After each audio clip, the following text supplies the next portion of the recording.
देश के प्रधानमंत्री मंगलसूत्र की बात करते हैं, तुम्हारा मंगलसूत्र छीन कर लेके जाएंगे। हमारी पार्टी को भी कहा, नकली कहा। आज हमारे वित्त मंत्री है महाराष्ट्र में, उनके ऊपर आरोप लगाए, कहा कि 75,000 करोड़ का घोटाला हुआ, आरोप लगाया। 8 दिन के अंदर वही शख्स इनके पार्टी में गया, ले लिए पार्टी, उसको पार्टी के साथ में विधायक भी गए और उनको बाद में राज्य का वित्त मंत्री बनाया। Are you really against corruption? हमारे शिवसेना से गुट टूट कर गया, भाग गया, भगोड़े थे गए।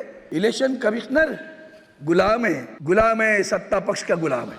वो तो चंडीगढ़ का मामला था ना, वो आईने में आया करके तो छुट गया, नहीं तो चंडीगढ़ का मेयर भी जाता था। एग्जिट पोल याद है? हाँ, 400 पार। और दोनों ने कहा कि मार्केट में इन्वेस्ट करो, 4 तारीख को चौक जाओगे, बड़ा प्रॉफिट हो जाएगा। इसके बाद में लोगों ने पैसे उसमें इन्वेस्ट कर दिए। 4 तारीख को 400 पार वाले 240 पर आए और मार्केट गिर गई। सर 30 लाख करोड़ का नुकसान हुआ। आज लोकसभेत ठाकरेंचे खासदार अरविंद सावंत यांनी जोरदार भाषण करत मोदी शहांना घाम फोडला।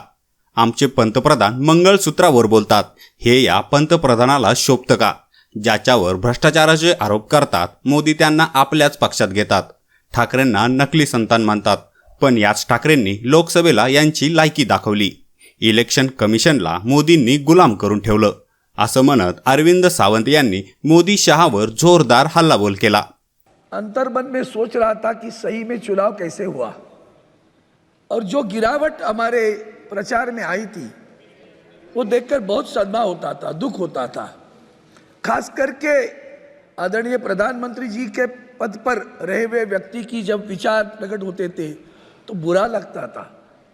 कहाँ जा रहे हम, कहाँ लेके जा रहे इस देश को हम, वही तो बता रहा हूँ। अभी आप सुन लीजिए ललन जी, ये इंडिया बनाना हमारा, you were there sir, honorable chairman sir, when we formed the India, he was there in the India, he was one of the members of the India Today speaking the other way. Anyway, just I wanted to recollect the memory, he was there present in the Mumbai meetings also. Anyway, that I want to recollect. चुनाव के दरमियान जो कुछ हुआ वो बड़ा बुरा लगा।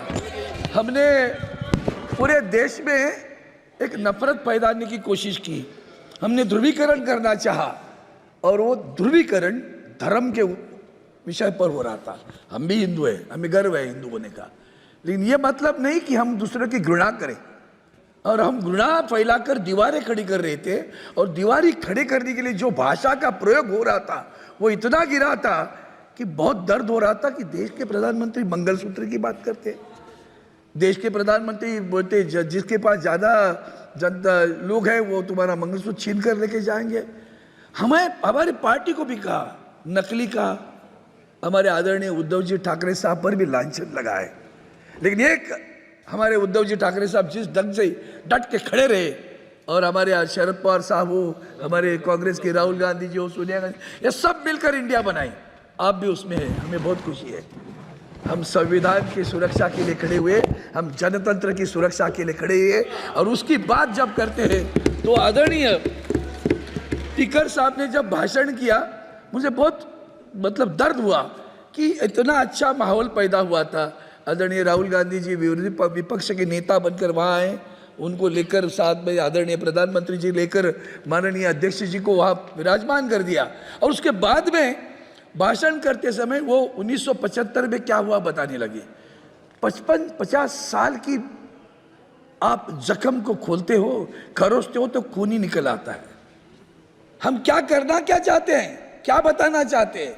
और महामहिम राष्ट्रपति जी, आदरणीय महिला हमारी है, बहन है हमारी, उनके भाषण में भी यह विषय आया तो मुझे बहुत ठेस पहुंची। संविधान खतरे में जब हम कहते तो यही बात है कि क्यों हम पुरानी जख्मों को खरोच कर खून निकल ले लाए हों। हम अपेक्षा करते कि कुछ अच्छे विचार हो जाए, आगे चले, तो आगे चलने के बजाय हम अलग चलते हैं। मैं जब भी सोचता हूँ कि जैसे कि करप्शन की बात आती थी, are you really against corruption? I ask the question to honourable prime minister, are you really against corruption?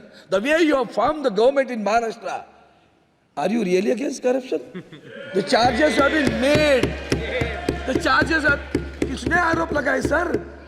आदरणीय प्रधानमंत्री जी ने भोपाल की सभा में आरोप लगाए। एक हमारे आज हमारे वित्त मंत्री है महाराष्ट्र में, उनके ऊपर आरोप लगाए, कहा कि 75,000 करोड़ का घोटाला हुआ, आरोप लगाया। 8 दिन के अंदर वही शख्स इनके पार्टी में गया, ले लिए पार्टी, उसको पार्टी के साथ में विधायक भी गए और उनको बाद में राज्य का वित्त मंत्री बनाया। Are you really against corruption? Sir, इसके बावजूद और भी बात बता देता हूं कि जब और भी एक बात हुई, हमारे शिवसेना से गुट टूट कर गया, भाग गया, भगोड़े थे गए, और उनको जाकर इलेक्शन कमीशन, मैंने परसों भी वही बात कही थी, इलेक्शन कमिश्नर गुलाम है,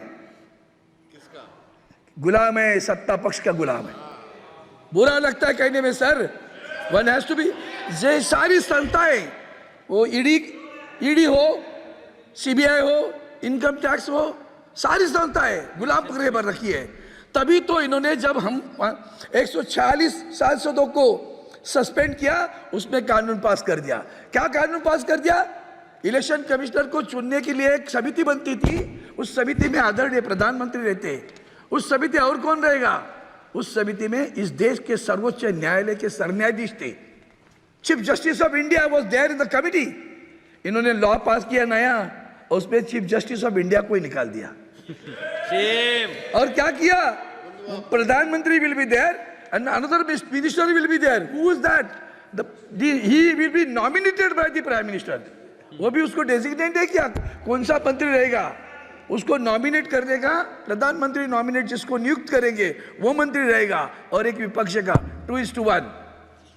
तो क्या होगा, कौन आएगा? Who will be the election commissioner? Is it judicious? We are fighting in the Supreme Court, और आज भी हमें न्याय नहीं मिल रहा है। Justice delayed is justice denied. I request the Honorable Supreme Court through the House kindly look into this issue. It is the sanctity of the democracy has to be maintained. उसका पवित्रता रखनी है तो जुडिशरी भी ऐसी होनी चाहिए। वो तो चंडीगढ़ का मामला था ना, वो आईने में आया करके तो छुट गया, नहीं तो चंडीगढ़ का मेयर भी जाता था। ये कम नहीं है ये लोग, और इसलिए मैं कहता हूँ कि ये जो संस्थाएं जो बनी है ना, महामहिम राष्ट्रपति जी, आपको भी कान खींचने का अधिकार है, आपने नहीं कान खींचा। जो भी सारी चीजें गलत होती है, आप कुछ नहीं बोलती, हमने अनुभव कर दिया सर। इसके लिए मैं बोल रहा हूं सर, अब ये जैसे इतने सारे विषय है, महंगाई पे हो या बाकी सारे, मणिपुर सर, मणिपुर में मैं 6 दिन रहा। I was there in for 6 days, I was there in Manipur. I have witnessed it कि मैती और कुकीज में कैसे झगड़ा चल रहा है वहाँ, और देश एक राज्य, मैं उसी दिन मैंने कहा था चैनल पर आकर कि the state is divided, the honourable prime minister is silent, मौनम सर्वार्थ साधनम।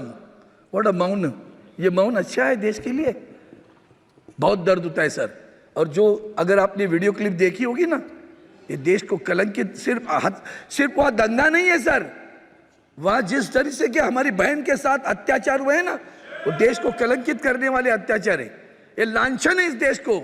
आवाज नहीं आई सत्ता पक्ष से, ये बुरा लगता है। सभापति महोदय, मैं और एक चीज कहना चाहता हूँ कि आज भी इलेक्शन कमीशन हो, परसों उसके चुनाव में और एक बात हुई sir. Have you noticed it mister chairman, have you noticed it? 2 things happen. The honourable prime minister and the honourable home minister दोनों ने कहा, एग्जिट पोल याद है, हाँ, 400 पार, और दोनों ने कहा कि मार्केट में इन्वेस्ट करो, 4 तारीख को चौक जाओगे, बड़ा प्रॉफिट हो जाएगा। पहले तो लोग बैंकों में पैसे रखते थे, आजकल बेचारे रिटायर्ड होते तो सोचते चलो भाई म्यूचुअल फंड्स में डालेंगे या कई शेयर्स में डालेंगे। Common man is also there in the market right now.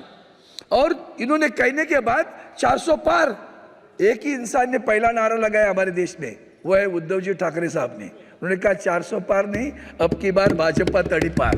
वो नारा लगाने वाले उद्धव जी ठाकरे थे, वो नारा लगाया सर। इसके बाद में लोगों ने पैसे उसमें इन्वेस्ट कर दिए, 4 तारीख को 400 पार वाले 240 पर आए और मार्केट गिर गई सर। 30 लाख करोड़ का नुकसान हुआ, 30 लाख करोड़ का नुकसान हुआ सर एक दिन में।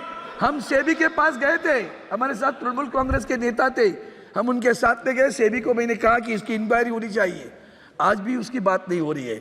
30 लाख करोड़ किसके गए, किनके कहने पे गए? आदरणीय प्रधानमंत्री जी, आदरणीय गृह मंत्री जी, ये अब इन्होंने कहा पैसा इन्वेस्ट करो, 30 लाख करोड़ का घोटाला हुआ, घपला हुआ, नुकसान हुआ, कौन जिम्मेदार है इसे? कोई जिम्मेदार नहीं है। और सब यही इसी तरह से और भी बातें हैं सर। एक पहला महत्वपूर्ण मुद्दा है, हमारे पास बुजुर्ग है, महामहिम राष्ट्रपति से मैं अपेक्षा करता था, उन्होंने जब इमरजेंसी में बोली sir, Just you can take 1 minute. I thought, Just I want to give me alarm. Then she spoke Wind about up the your emergency. I don't know how much old she was that time, but then somehow she spoke about it. और जब बुजुर्गों की बात आती है sir, बुजुर्गों की pension के बारे में बात इस कीजिए, कई भाषण में उसका उल्लेख नहीं है। बेरोजगारी के बारे में कहीं उल्लेख नहीं है। बेरोजगार तड़प रहा है, PSUs are being sold out, और बेरोजगार रास्ते में तड़प रहे। हाल ही में कल परसों सर हमारे पास पुलिस की भर्ती थी, उस पुलिस की भर्ती में 2 जवान युवा मृत्यु हुई उनकी दौड़ने के बाद में। कोई कुछ दर्द नहीं होता? किसान आज भी आत्महत्या कर रहे हैं सर हमारे पास। और सर PSUs के बारे में हम बात करना चाहते हैं, हम चाहते हैं कि इनकी नीतियों की वजह से आत्मनिर्भर Please wind up. You are having one more speaker. Yeah, You are having one more speaker in your party. Yeah, I'll conclude Already in 1 minute. exhausted. That's the reason I'm concluding now. I got it. I got it. I want him to. That is the reason I'm not talking on farmers. मैंने किसानों पे बात नहीं की, मैं एक ही बात करना चाहता हूँ। जैसे बुजुर्गों की बात की, बुजुर्ग के पेंशन की बात की, बेरोजगार की बात करता हूँ। सर रिक्रूटमेंट कैसे होती है?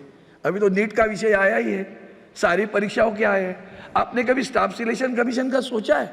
मेरे यहाँ मुंबई में इनकम टैक्स में 1200 तृतीय श्रेणी के वैकेंसीज निकली, और उसमें स्टाफ सिलेक्शन कमीशन से रिजल्ट आ गया। डाउट है, 1200 में से महाराष्ट्र में से सिर्फ 3 लोग पास हुए, मुंबई में आए। इसके ऊपर भी बहुत गहरा इसकी जांच करनी चाहिए। जो लोग कैजुअल लीव के एप्लीकेशन नहीं लिख सकते हैं, वो बाबू बनकर वहां आया है सर, ऐसी स्थिति है। और इसलिए मैं आपसे प्रार्थना करता हूं कि हम लोग पुरानी बातें निकल कर, इतिहास भूगोल क्या क्या निकाल कर जो देश को विघटित करने का विभजनकारी विचारों को लेकर आगे चल रहे, मेरी प्रार्थना है आप सभी से, खास करके सत्ता पक्ष से, छोड़ो कल की बातें, कल की बात पुरानी, नए द्वार पे लिख देते हैं मिलकर नई कहानी, हम हिंदुस्तानी, हम हिंदुस्तानी, हम हिंदुस्तानी। जय हिंद, जय महाराष्ट्र। Thank you. श्री अमोल कोहली, या व्हिडिओवर तुम्हाला काय वाटतं ते कमेंट करून नक्की सांगा, आणि व्हायरल मराठी चॅनलला सबस्क्राईब केले नसेल तर सबस्क्राईब करायला विसरू नका।